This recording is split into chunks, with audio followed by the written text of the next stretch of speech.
says it'll click. I guess what it says. Here it is right here. It'll click. So for example, on mine, like, it says it's not an overnight process, so it takes time, but like the closed door for me, it came up like words like, it could mean separation, blocking, like a mystery, something unknown. The light shining behind the closed door, I kept picturing like this need for it to come forward, like a breakthrough, like trying to come forward, but there's something blocking it, like something that's hidden behind there. The stairs, you know, barriers, checkpoints, but it seems like more of a, as I was unpacking it, I wasn't trying to go up there. So like, it's like there's limits there, but it seems like there may be steps to cross, but I didn't make the shift to go to that place. Family, mother, brother, I was thinking of, you know, childhood, kind of like a sense of like a community in a way, connection, like a home, like a safety. But then the word limiting came up, like I was being held there, and that symbol came forward. And then also in this, when you go, it's in the future text when it talks about active imagination, but there's this, you shouldn't, if there's somebody in there that seems to be someone in real life, you want to make sure you change it. Or if you're working in the active imagination work, you don't want that actual person to be within your active imagination. So, and when I was looking at this, when I was doing it, I thought of my stepdaughter, but when I looked at it closer, it didn't feel like that's what the meaning was supposed to be. So I thought about like a girl child, you know, young girl, how it was distancing, and I thought about like youth, a youngness, inner child. There was disconnection. The walking away is kind of, there's a lot of like a fear of not being able to help or protect that piece. And then when I was looking at like the ghost old man spirit, I got guide, but then I also got like this word terror came forward. But then in a counter from that, I got like mentor, wisdom at the same time. I also got the word fear came up, and then father, and then kind of with the floating, with him moving back and forth, and the laughter kind of like, it seemed sarcastic. It seemed like instability, like not feeling, kind of like a inconsistency.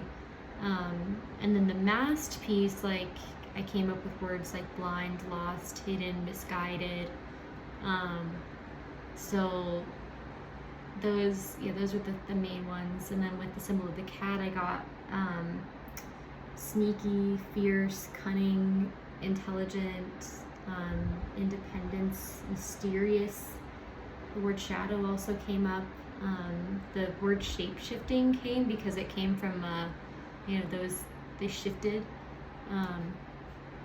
The fangs themselves, like when I was holding them, I kept thinking about like hunting, killing, death, like a power, ferocity from them.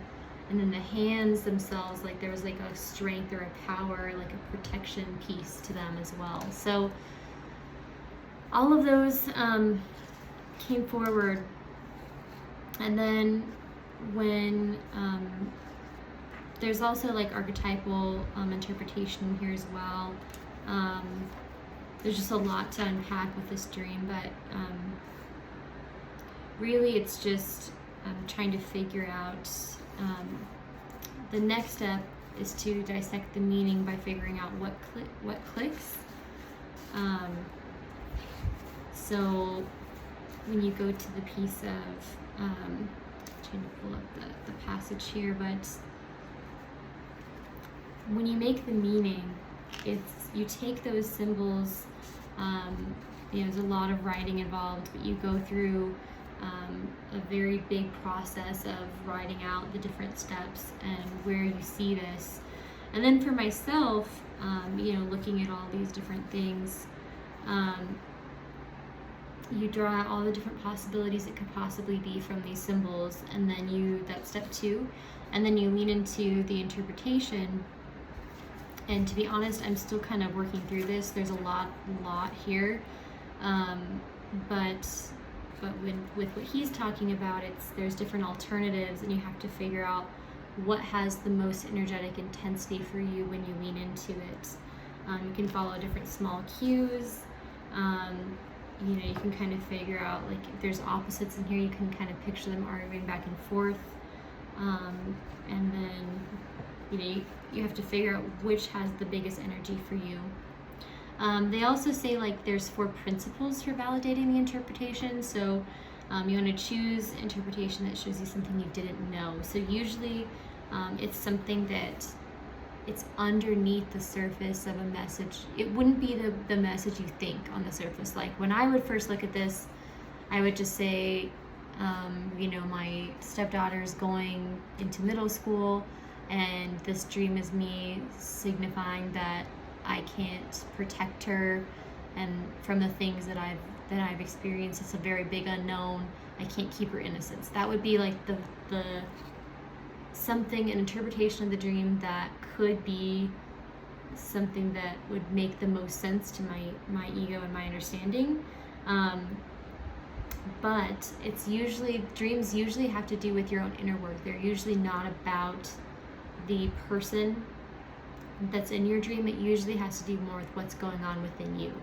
So that's a piece. And then also, it's usually something that you would least expect it to mean. So again, it says, avoid the interpretation that inflates your ego, and void the interpretations that shift responsibility from yourself. So it's not on the other people in the dream.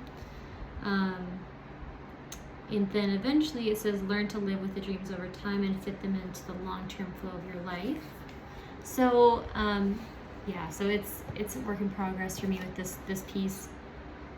But after because what I want to do next is, I've done all the different writings, things like that. It's a lot of work to go through these different things, and it's heavy. But the next step for me is to really lean into my final interpretation, and then you solidify this with a ritual. So the ritual is just, there's a lot of emphasis pushed on the importance of the ritual within here.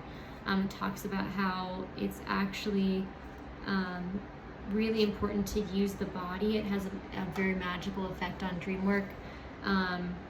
It says it's a way of putting your dream into the here and now of physical life. So if it's something where, like, for example, if you go jump into a pool of water, or some type of ritual that really involves, or maybe there's a symbolic dance or movement that you do to signify that you are incorporating this into your life.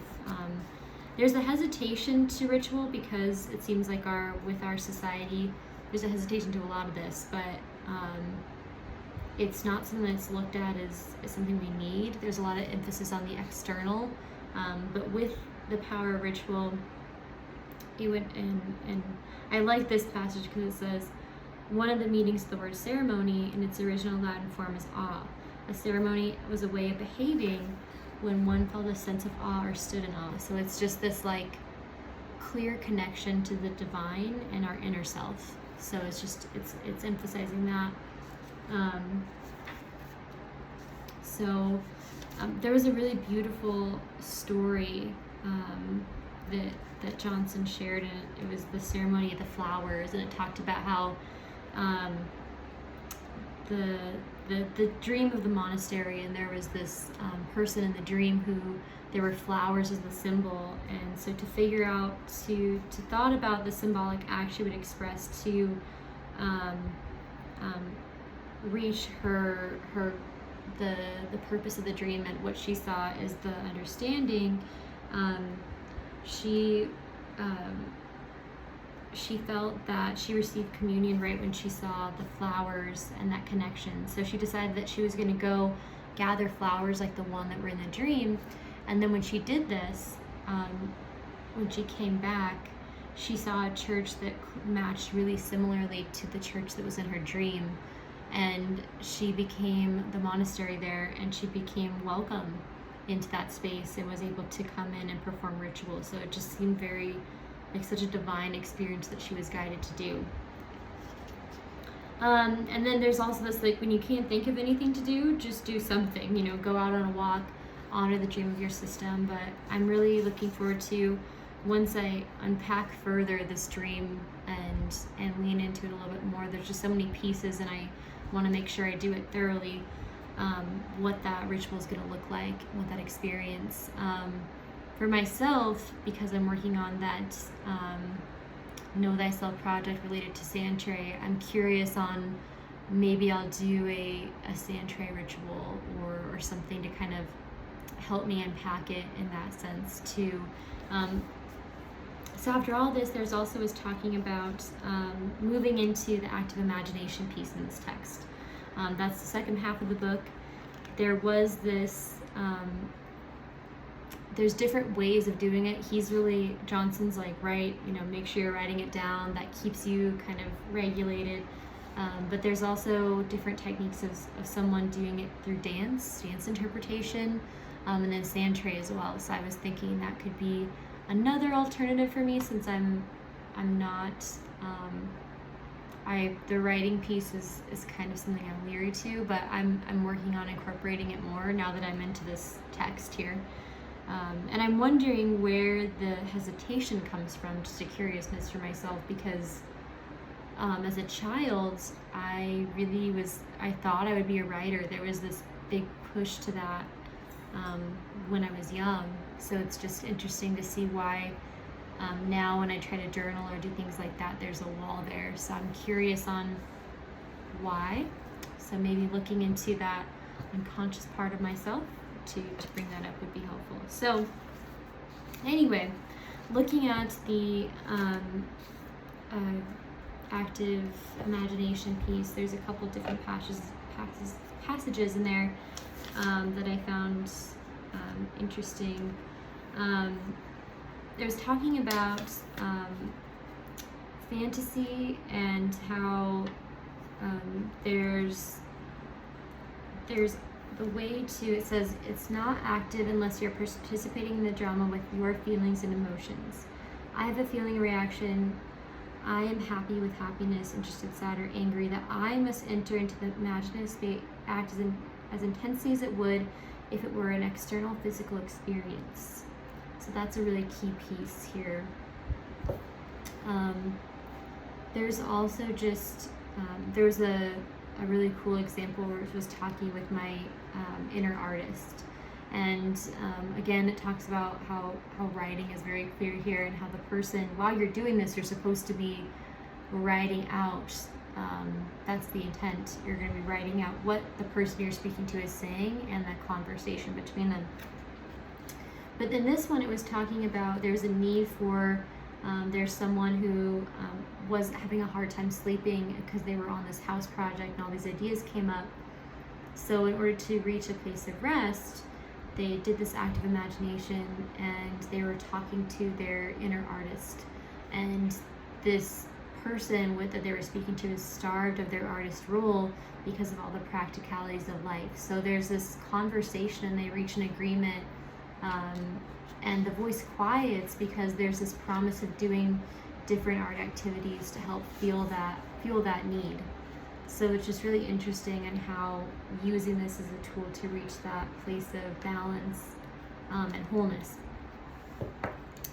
So when it comes to the steps, there's 4 different steps within the active imagination approach. So the first one is to invite the unconscious. There's the second one, which is dialogue and experience. The third one is add the ethical element of values. And then the fourth one is to make it concrete with the physical ritual. Ritual is very key throughout this Johnson text. But so in the first piece here, it's starting with the invitation. So you want to make sure you're setting yourself up with there's a physical setting. He actually mentions using a typewriter. This book was a little older, so I'm guessing you could use this on a computer as long as there's no distractions that pop up, because you want to make sure you're really focused in here. You want to make sure it's a private space. You want to make sure you're you don't have interruptions. That way you can start really entering with the unconscious. So that's the beginning. You want to make sure that there's also this opportunity you can dialogue with dream figures. So that was something that I was going to think about doing with my own dream. But again, in here it says make sure that you're not communicating with the people as if they were there with you, people that are in your lives. You want to change their appearance, because otherwise it'll a couple things with that. He mentioned that it can change your relationship to them, and it can create this like level of fantasy with them. And then also he mentioned that because you're communicating in a space that's very spiritually powerful, it can also alter their relationship with you without them consciously being aware of why that is. I feel like there's just so much to cover, so I'm trying to cover all of it. But the last piece, one of the other things that's very central theme throughout this, like I said, is writing it down. So while you're doing the active imagination, you want to make sure you're writing down everything that happens when it's said. And it says writing protects you from wandering off into passive fantasies that creep in from edges of the mind. It helps you to concentrate more and experience more deeply. The physical writing etches the experience more vividly into the conscious mind. So there's a very big emphasis on that. And I think it also kind of grounds you, because there's a piece in the beginning where he talks about how active imagination, though it's very powerful, it also can be very easy to lose your sense of reality. So you want to make sure there's a tether there. There was this piece where this guy that he would go on these fantasy adventures where he was helping to save a town. But anyway, he would put on his work shirt to say that he was leaving the space, and he would actually tell this to the unconscious that he was interacting with. And then he would come back, he'd put on a cloak. And that was his way of saying, I'm going to leave and I'm going to come back. So he knew the sense of reality. It made me think of that. When I was reading this, it made me think of the movie Inception, where they have the spinning thing in the world of dreams to help them know what is real and what isn't real. So it's kind of an interesting concept. But there's a very clear emphasis on making sure you're present with your feelings, and knowing where those come up. The really key thing is making sure you're learning to listen, because the big point of this is hearing what your unconscious has to say, but also you have to learn to reply, because you have to contribute your own information, viewpoint, and values. Because there's this, like I was talking about earlier, it says the ego knows nothing, but actually there's a balance at play, and you want to make sure there's an equal voice in there as well.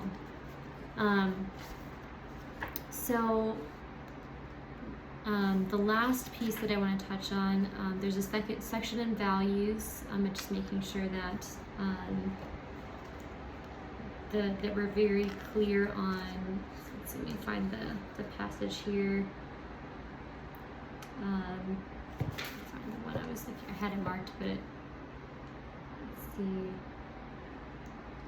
So there's 3 elements. This is where it is. So there's 3 elements involved in preserving the ethical aspect of active imagination. So the first, you add the ethical element by holding out for the attitudes and conduct that are consistent with your character and your deepest values. Second, ethical balance requires that we not let one archetype or one part of ourselves take over at the expense of others. We can't sacrifice essential values in order to pursue one narrow urge or goal. Third, we must nurture and preserve the specifically human values that serve human life, that keep practical daily life going, and then keep our human relationships alive. So those are the 3 to make sure that we have those values at work when we're doing the active imagination. And then step 4, again, it's a very clear that ritual is a very relevant part of this work. So once you have an insight, once you're there, it just makes sure that it doesn't mean that to act out your fantasies in a little literal way. It just means rather to take the meaning and incarnate that by a physical ritual. So that's really the key pieces in that.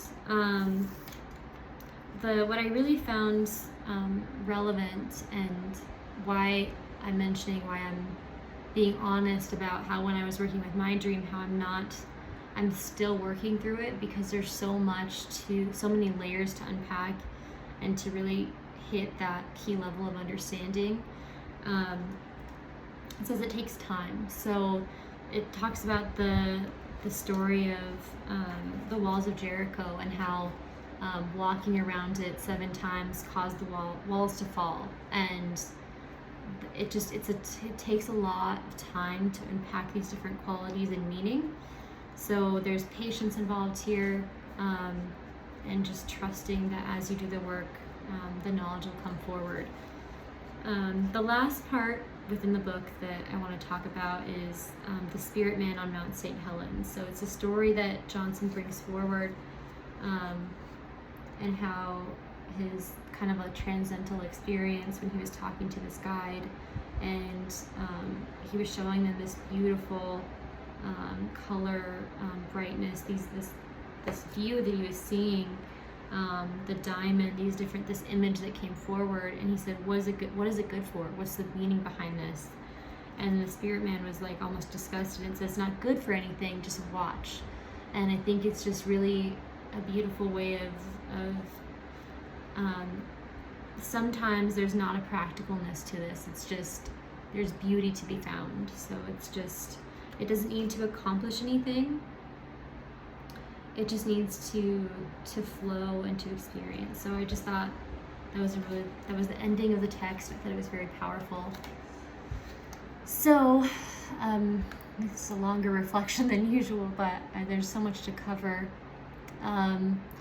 So really within that text, there's, kind of, you see key parts of the individuation process, and that simply is really that, finding that balance and uncovering the unconscious to be our wholest self. That's where all this comes from. So you can see the similarities there. And then I also want to talk about the class experience of the IFS, and how I really saw when I was reading the inner work similarities to this, because in the IFS it personifies our qualities within ourselves and changes them to see the positive, and it relates to that shadow work piece, and looking at what unconscious messages need to come forward and seeing them in a different light.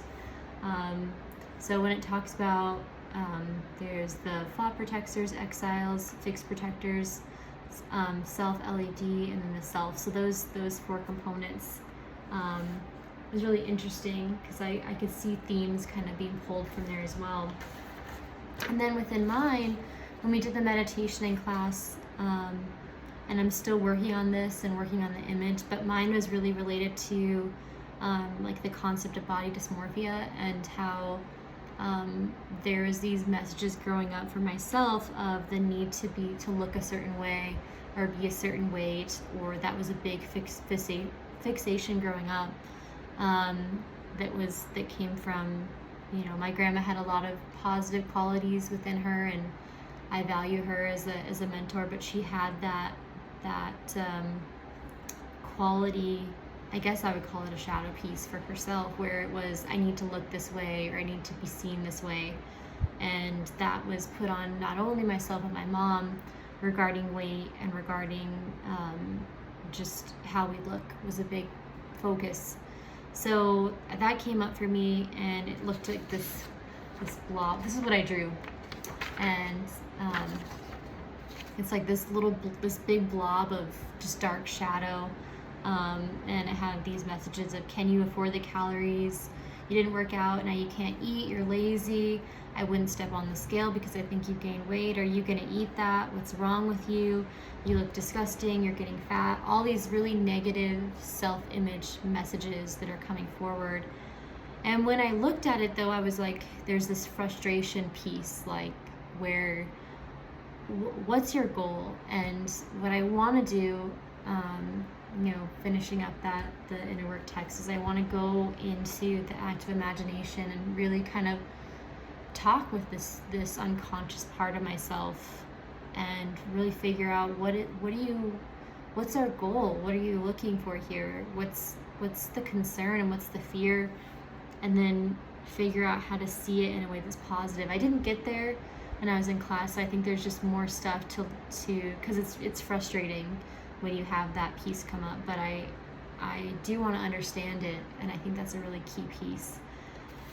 And I think looping all that together for myself and for clients, there's this need to go into the shadow, and to not be, there's going to be fear and there's going to be hesitation that comes up when that word presents itself, and the need to go into the unconscious.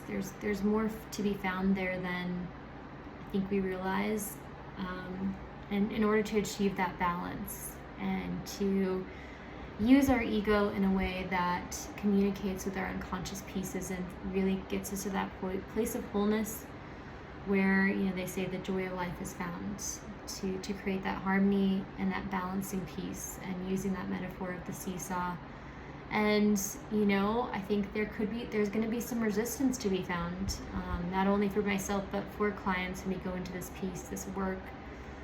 But I see it as being a really powerful tool, especially the element of ritual, and really looking at how writing and journaling can really help unpack these meanings. And maybe it is, you know, it may not be for every client that they feel that they can go to this point. Maybe they're not there, or this method doesn't work for them, but possibly using journaling as a tool to unpack conscious experiences, and really, you maybe by doing that, there'll be pieces of the unconscious that need to come forward. So all of that. I also want to share my, we're kind of running, I feel like I used a lot of time on all this stuff, so I'll save my Know Thyself project for the paper and for the presentation. But Sandtray, I think, is a very powerful tool that has continued to be awoken within me this quarter, and now I'm even more curious to see how that'll help with dream work and active imagination and working all of those tools together. All right, thank you.